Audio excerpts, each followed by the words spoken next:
محمد صلی اللہ علیہ وآلہ وسلم تمہارے مردوں میں سے کسی کے والد نہیں ہیں، لیکن اللہ کے پیغمبر اور نبیوں کی مہر یعنی سلسلہ نبوت کو ختم کر دینے والے ہیں، اور اللہ ہر چیز سے واقف ہے۔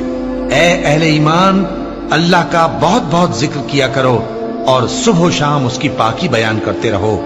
وہی تو ہے جو تم پر رحمت بھیجتا ہے اور اس کے فرشتے بھی، تاکہ تم کو اندھیروں سے نکال کر روشنی کی طرف لے جائے، اور اللہ مومنوں پر مہربان ہے۔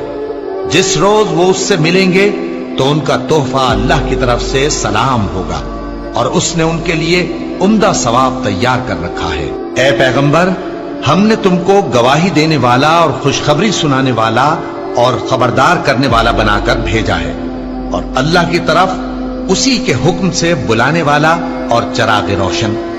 اور مومنوں کو خوشخبری سنا دو کہ ان کے لیے اللہ کی طرف سے بڑا فضل ہے، اور کافروں اور منافقوں کا کہا نہ ماننا اور نہ ان کے تکلیف دینے پر نظر کرنا، اور اللہ پر بھروسہ رکھنا، اور اللہ ہی کارساز کافی ہے۔